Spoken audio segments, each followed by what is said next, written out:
అందరికీ నమస్తే. భారతదేశంలో అగ్రగణ్య దేశభక్తులలో మేధావి,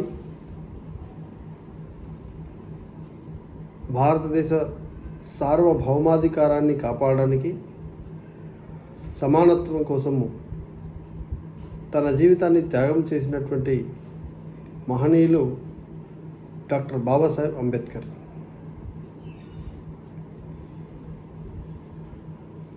బాబాసాహెబ్ అంబేద్కర్జీ మహారాష్ట్రలో సాధారణమైనటువంటి పేద, ఇప్పుడు చెప్పుకునేటువంటి దళిత కుటుంబంలో జన్మించినటువంటి విషయం మనకు తెలిసిందే.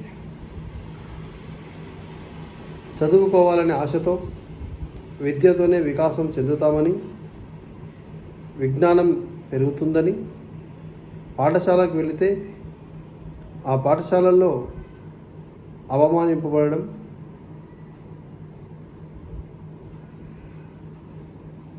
నీళ్లు తాగడానికి చెరువులోకి వెళితే అక్కడ అవమానించి దెబ్బలు కొట్టడం, ఇవన్నీ చూసిన తర్వాత మనుషులలో ఇన్ని అంతరాలు ఎందుకు వచ్చాయి? ఈ ఆలోచనలో విద్యార్థి దశ నుంచే దీనికి కారణాలు ఏంటని చెప్పి అధ్యయనం చేసినటువంటి బాబాసాహెబ్, కాబట్టి చదువు ద్వారానే ఈ అంతరాలు పోతాయి, కాబట్టి మేధో రంగాన్ని తయారు చేయాలి, తాను ఉన్నత విద్య అభ్యసించాలని చెప్పి చిన్నప్పటి నుంచే రకరకాల ఉద్యమాల్లో, దేశ స్వతంత్ర ఉద్యమంలో పాల్గొంటున్నప్పటికీ తన ప్రధానమైనటువంటి విషయం అంతా కూడా దేశంలో కులాల పేర్లతో, వర్గాల పేరుతో, భాష పేరుతో, ప్రాంతం పేరుతో విడిపోయినటువంటి సమాజాన్ని ఏకసూత్రం పైన నడిపించాలి. ఎవరైతే అణగారిన వర్గాలుగా ఇప్పుడు ఇవాళ దళిత గిరిజన బాంధవులు ఉన్నారో వీళ్ళు ఎందుకు అణగదొక్కబడ్డారు, కాబట్టి వీళ్ళు అణగదొక్కబడడానికి కారణాలు ఏంటి అన్వేషిస్తూనే, అన్ని విషయాలని అధ్యయనం చేస్తూనే, ఒకవేళ ఈ దేశంలో సమానత్వం రాకపోతే ఈ దేశం యొక్క అస్తిత్వం ఏంటి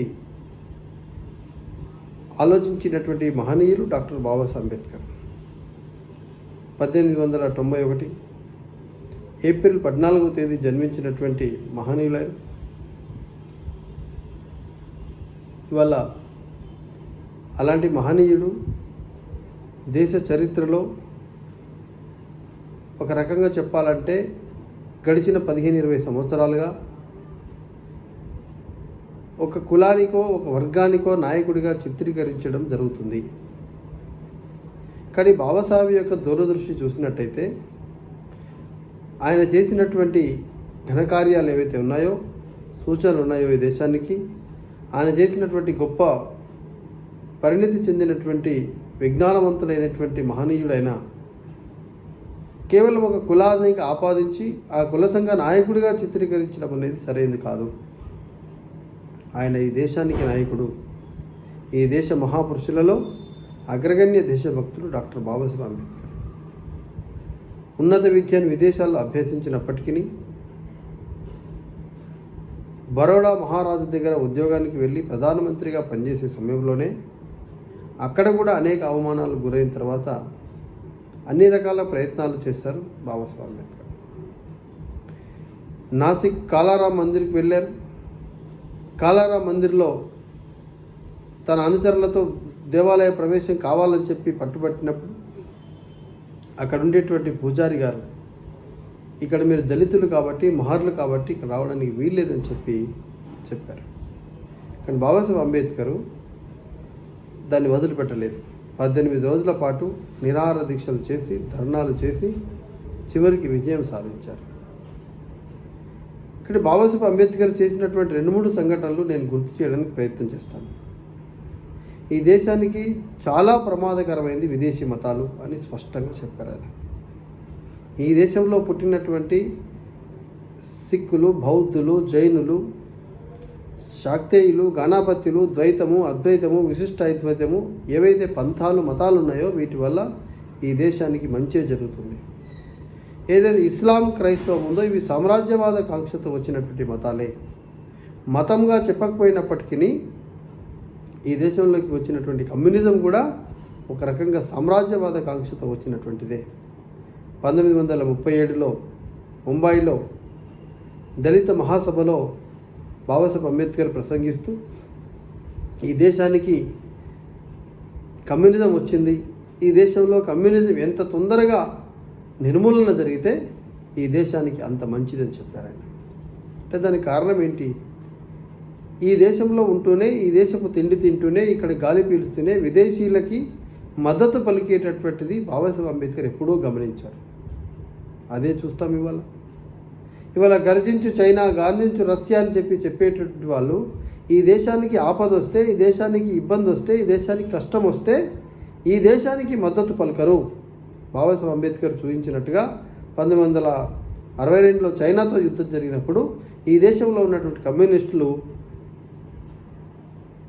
చైనాకే మద్దతు పలికారు తప్ప భారతదేశానికి మద్దతు పలకలేదు. అంతేకాదు బాబాసాహెబ్ అంబేద్కర్ ఈ దేశంలో స్వతంత్ర పోరాట సమయంలో అగ్రగణ్య దేశభక్తుడైనటువంటి బాబాసాహెబ్ అంబేద్కర్ ఈ దేశానికి మత ప్రాతిపదికన దేశం విభజించాలని చెప్పి ముస్లిం లీగ్ ప్రయత్నం చేస్తున్నటువంటి సమయంలో, బ్రిటిష్ వాళ్ళు ఇక తప్పదు ఈ దేశాన్ని విభజించి ఇస్తామని చెప్పినటువంటి సమయంలో బాబాసాహెబ్ అంబేద్కర్ ఒక ప్రధానమైనటువంటి సూచన చేశారు. ఆ సూచన ఆ రోజు ఉన్నటువంటి రాజకీయ వ్యవస్థలో ఉన్నటువంటి వాళ్ళు పాటించని కారణంగా ఇప్పటికీ దేశము రావణ కాష్టంలాగానే కారుతుంది. ఏం చెప్పారంటే, ఈ దేశం మత ప్రాతిపదికన విభజించాలనుకుంటే ఈ దేశం విభజనకు సరైనది కాదు, ఎందుకంటే మత ప్రాతిపదికన విభజించడం సమంజసం కాదని చెప్పారు. ఎందుకు అంటే ఈ దేశం యొక్క ఆర్థికమైనటువంటి మూలాలు, ఆర్థికమైనటువంటి విధానాలన్నీ కూడా ఈ దేశం నలుమూలలతో కలిసి ఉన్నది. ఉదాహరణకి పాకిస్తాన్లో విడదీసిన భూభాగంలో వరి, పంజాబ్ ప్రాంతంలో వరి బాగా పండుతుంది, కానీ వాళ్ళకి మార్కెటింగ్ లేదు. పంజాబ్లో విడిచిపెట్టేటువంటి సింధు, బెలూచిస్తాన్ ప్రాంతాల్లో గోధుమలు బాగా పండుతాయి, కానీ అక్కడ మార్కెటింగ్ లేదు.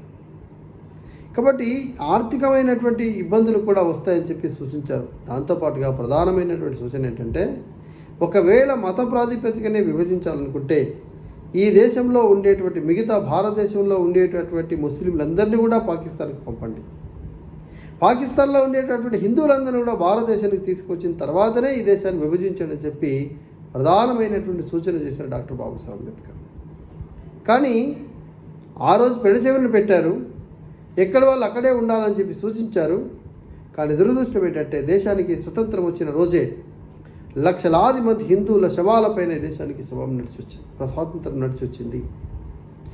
సింధు, బెలూచిస్తాన్, పంజాబ్, విడిపోయినటువంటి తూర్పు పాకిస్తాన్, పశ్చిమ పాకిస్తాన్ భూభాగాల్లో లక్షలాది మంది హిందువులు రాత్రికి రాత్రి 1947 ఆగస్టు 14 రాత్రి ఈ దేశంలో ఉన్నామా, పాకిస్తాన్లో ఉన్నామా, ఎక్కడున్నాము, అన్నమో రామచంద్ర అని చెప్పి బ్రతకాలని చెప్పి చూస్తుంటే, ఒకవైపు అక్కడ ఉండేటువంటి ఇస్లాం మూకలు తల్లిదండ్రుల ముందర కూతుర్లని, భర్తల ముందర భార్యని అన్ని రకాలుగా అత్యాచారాలు చేసి, హింసించి, చంపి లక్షలాది మంది శవాల మీదకెళ్ళి ఈ దేశానికి స్వతంత్రం వచ్చింది.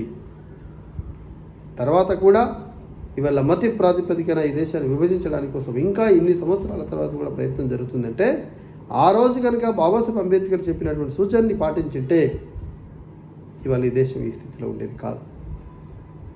మరోవైపు బాబాసాహెబ్ అంబేద్కర్ ఈ దేశంలో ప్రధానమైనటువంటి విధాన్ని నిర్మాణం చేశారు. భారత రాజ్యాంగం నిర్మాణం చేయడంలో తానే చైర్మన్గా ఉండి 2 సంవత్సరాల 11 నెలల పైగా అధ్యయనం చేసి ప్రపంచంలో అనేక దేశాల యొక్క ప్రజాస్వామ్య వ్యవస్థను అధ్యయనం చేసి రాజ్యాంగాన్ని నిర్మాణం చేశారు. అనేక చట్టాలు, అనేక రూపకల్పనలు దాంట్లో చేశారు, అధికరణాలు, అనేక ఆర్టికల్స్ నిర్మాణం చేశారు. దాంట్లో రిజర్వేషన్ పద్ధతి ఇచ్చారు.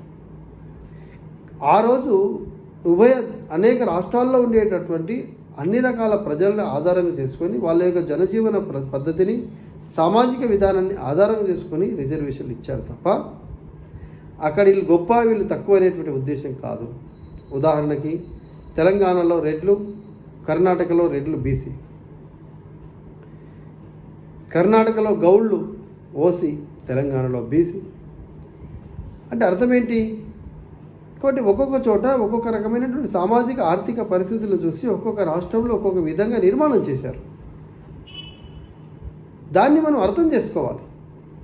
అక్కడ ఎందుకు అలా ఉంది, ఇక్కడ ఇలా ఎందుకు ఉంది కాదు. కాబట్టి దేశ సార్వభౌమాధికారాన్ని కాపాడడానికి, సమానత నిర్మాణం కావడానికి, సామాజిక ఆర్థిక విధానాలు నిర్మాణం చేయడానికి విశేషమైన కృషి చేశారు. అదేవిధంగా అనేక అవమానాల మధ్యలో డాక్టర్ బాబాసాహెబ్ అంబేద్కర్ హిందువుగా ఉంటే ఇన్ని రకాల అవమానాలు ఉండి నేను ఎందుకు ఉండాలి, కాబట్టి నేను జన్మిస్తే హిందువుగా జన్మించాను, కానీ నేను హిందువుగా మరణించానని ఒక ప్రకటన చేశారు. దాని తర్వాత ఆ రోజునటువంటి బ్రిటిష్ ప్రభుత్వం వెళ్ళిపోయిన తర్వాత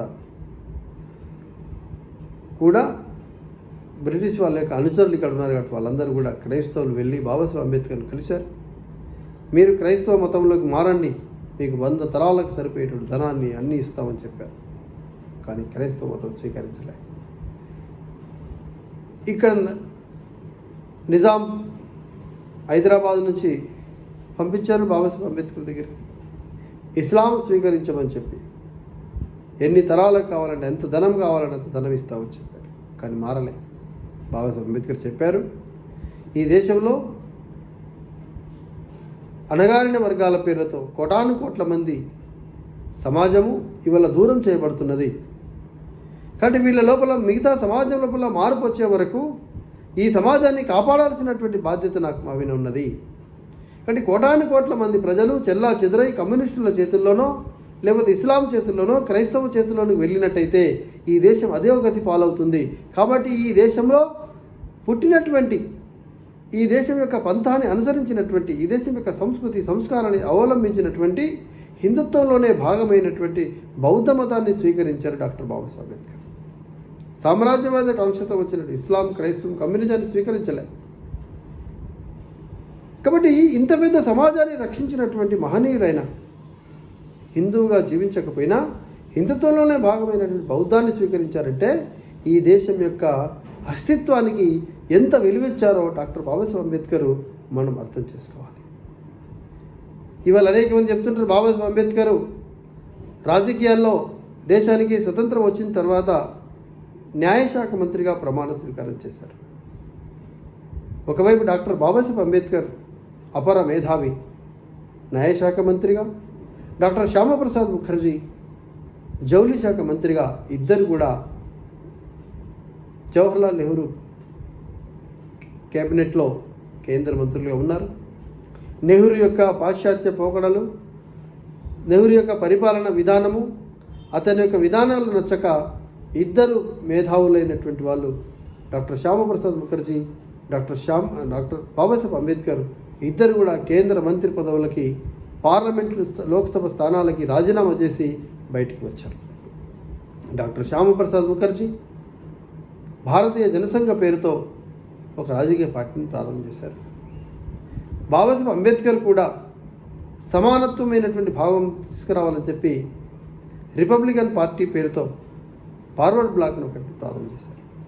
కానీ దురదృష్టం ఏంటంటే ఈ దేశంలో ఇద్దరు మేధావులు కలిసి కనుక ఒకే పార్టీ ప్రారంభం చేసింటే ఈ దేశానికి ఒక పెద్ద శనిపోయేది. కానీ ఎవరి పంథా వాళ్ళది. బాబాసాహెబ్ అంబేద్కర్ యొక్క ఆలోచన దూరదృష్టితో ఈ దేశాన్ని సంరక్షించాలంటే ఈ దేశం యొక్క మూలాలను రక్షించడానికి కోసమే ప్రయత్నం చేయాలి, విశేష ప్రయత్నం చేశారు. లోక్సభ స్థానానికి బండారా నియోజకవర్గం నుంచి బాబాసాహెబ్ అంబేద్కర్ నిలబడితే బాబాసాహెబ్ అంబేద్కర్ మీద కాంగ్రెస్ వాళ్ళు క్యాండిడేట్ని పెట్టారు. బాబాసాహెబ్ అంబేద్కర్ను ఓడగొట్టడానికి కాంగ్రెస్ విశేషమైన ప్రయత్నం చేసింది.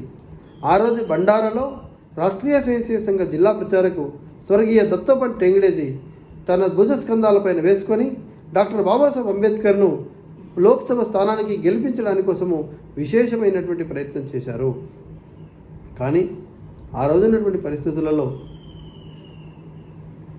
కాంగ్రెస్ యొక్క విధానాలు, డబ్బు, వాటితోని కాంగ్రెస్ గెలిచింది. బాబాసాహెబ్ అంబేద్కర్ ఓడిపోయారు.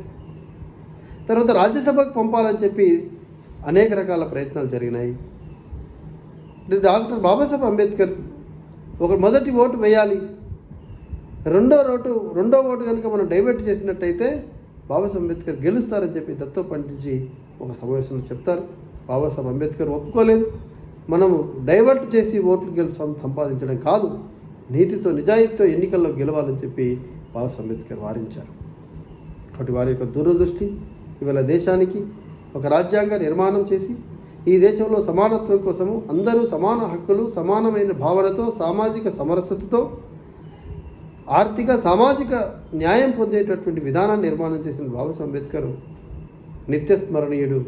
అలాంటి మహనీయులు ఈ దేశం యొక్క అస్తిత్వాన్ని కాపాడడానికి హిందుత్వంలోనే భాగమైన బౌద్ధాన్ని స్వీకరించారు తప్ప కమ్యూనిజాన్నో, క్రైస్తవాన్నో, ఇస్లాంను స్వీకరించలేదు. కాబట్టి మిగతా బాబాసాహెబ్ అంబేద్కర్ అనుయాయులుగా మనందరం కూడా ఈ దేశం యొక్క అస్తిత్వాన్ని, ఈ దేశం యొక్క మూలతత్వాన్ని, ఈ దేశం యొక్క సంస్కారాలని కాపాడేటువంటి ప్రయత్నం చేయాలి.